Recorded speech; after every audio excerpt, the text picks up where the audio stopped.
Hey YouTubers, Vince Romano 26 here, and I'm going to be talking to you guys all about me. I figured it was time to do a video which talks about me, because a lot of you don't really know who I am, my upbringing, things like that, so I thought maybe I would get a chance to do this for you, and I think I'm going to make this my trailer for YouTube.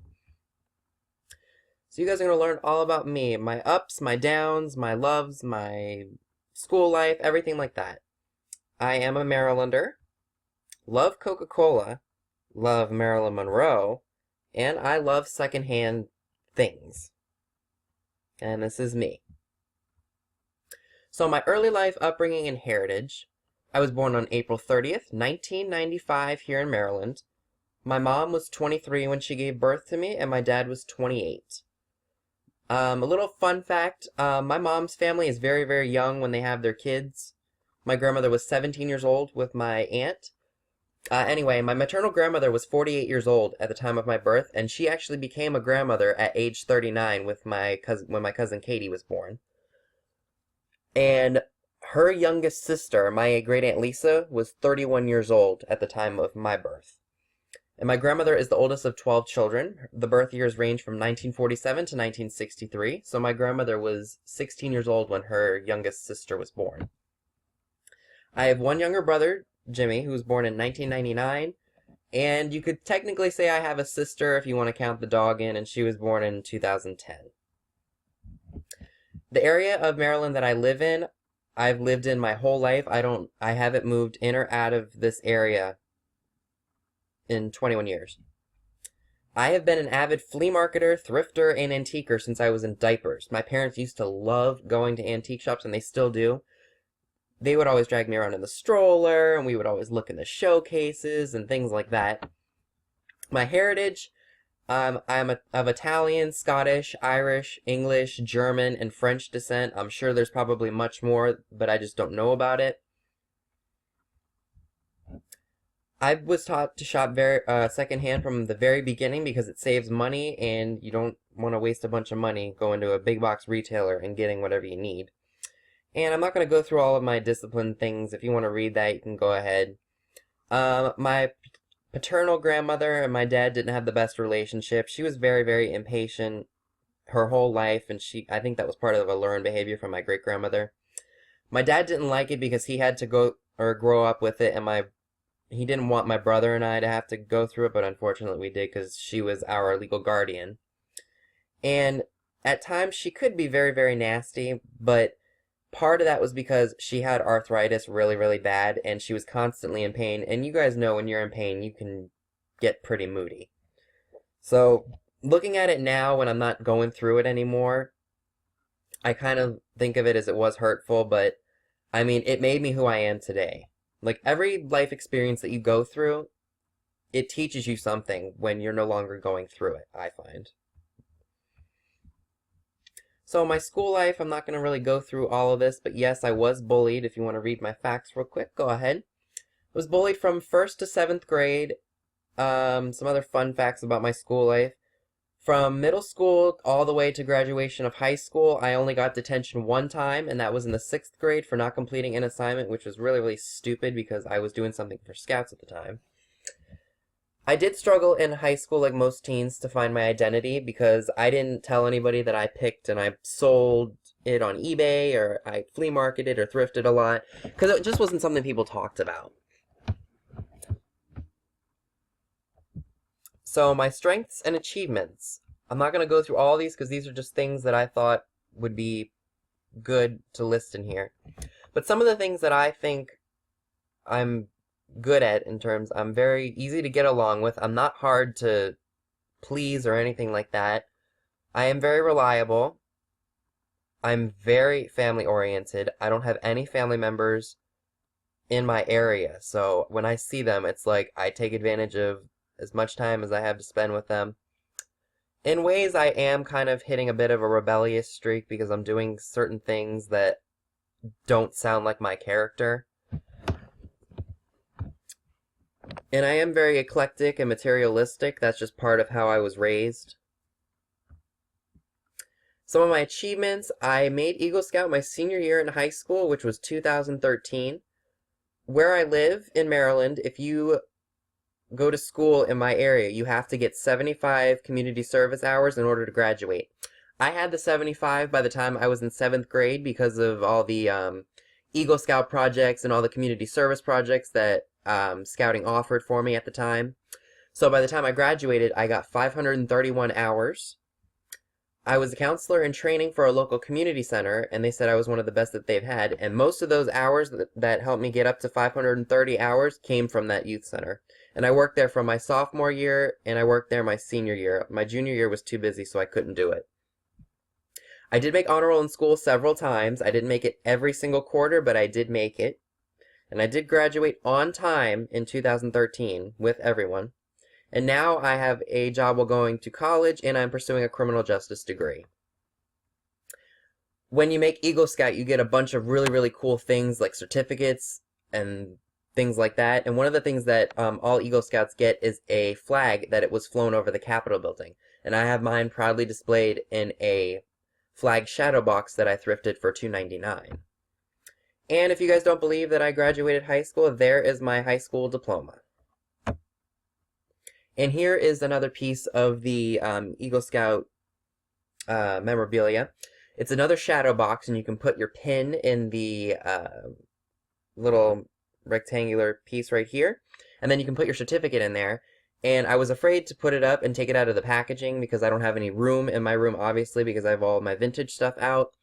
So I kept it in the box, and it stayed in perfect shape for the 3 years that I've had it. So I am not the perfect person. I do have weaknesses and issues, and I do have downfalls, just like anyone else.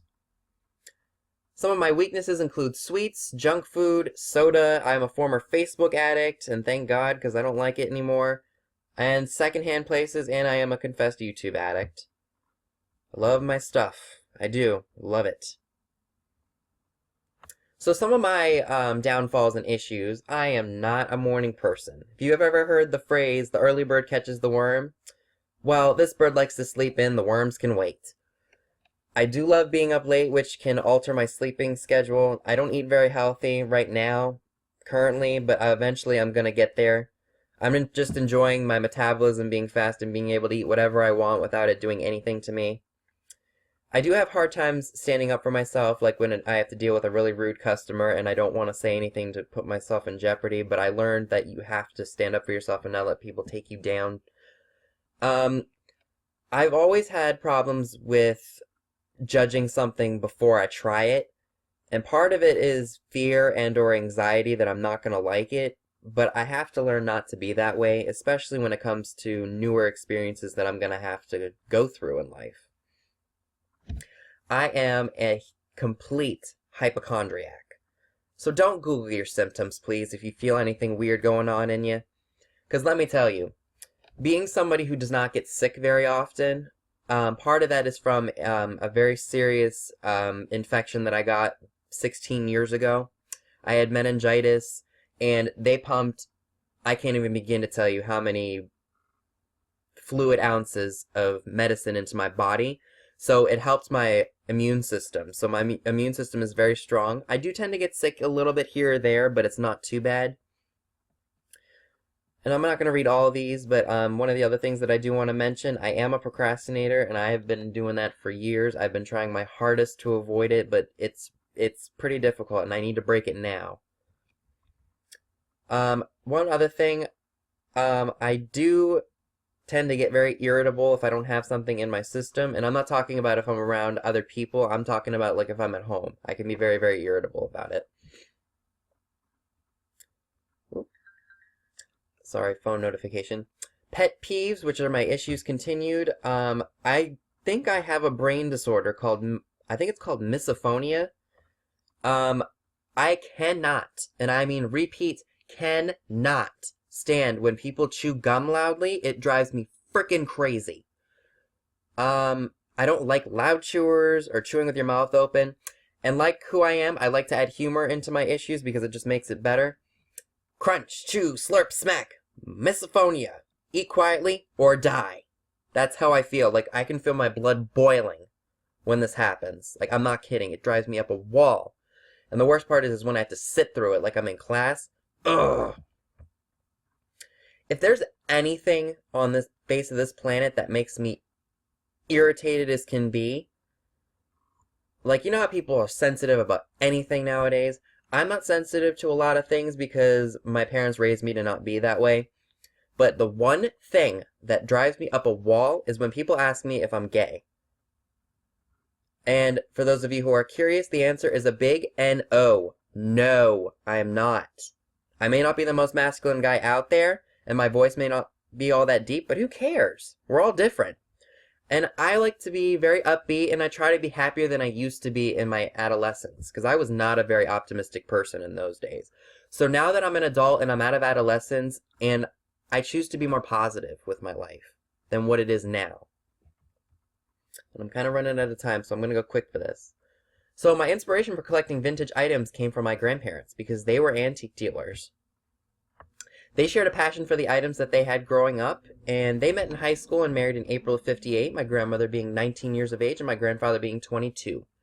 Through the 1960s, up through 1984, up to my grandfather's untimely death from cancer, they collected quote-unquote antiques at auctions and flea markets. And I put antiques in quotes because the things that they collected were only 20, 30, 40 years before, instead of what it is today in the 70, 80, 90-year-old range. And some things that they kept and some things they sold, which is kind of like what I do. Like if I find something cool that I want, I have to make sure I find something that's worth money on eBay to sell it. So through the mid-1980s, or I should say up to my grandfather's death through the early 2000s, my grandmother sold a lot of the things that she and my grandfather collected over the years because she was grief-stricken and she didn't want to constantly be reminded that he was gone. And I don't blame her. I mean, would you want to constantly be reminded that your spouse was gone? Now we're going to get to some pictures. Now this is my grandparents' wedding. My grandmother is on the left in the dress and my grandfather is on the right. In the background I think is my Uncle Jimmy and my Aunt Flo. Both of them are still alive. All of my grandfather's siblings are still alive but he. And on the left you have a picture of my great-grandmother Gertrude Thompson, who actually just passed away a few years ago. My Aunt Flo, and then I think my great-grandparents, Florence and...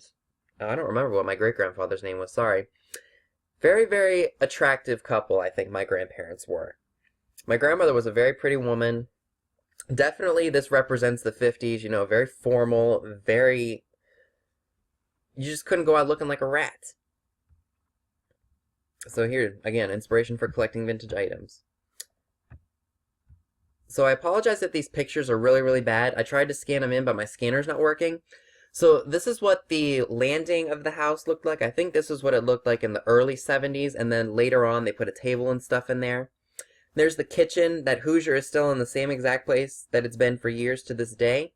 This is the family room up here with all the advertising and things like that in it. And that is all the stuff that my grandmother unfortunately sold. Some of it I wish she would have kept because some of it is very, very valuable nowadays. So that's all, folks. Is there anything else that you want to know about me? Go ahead and leave it in the comment section down below. And I know I did that video on the 400 subscriber giveaway video. I promise you that's coming very, very soon. I've just been busy with work and I haven't had the time to go out and get it. But I will definitely be doing it. And I appreciate you all staying with me. I know it's been kind of quick with this video, but I really hope you guys like what you guys heard. So thanks for watching.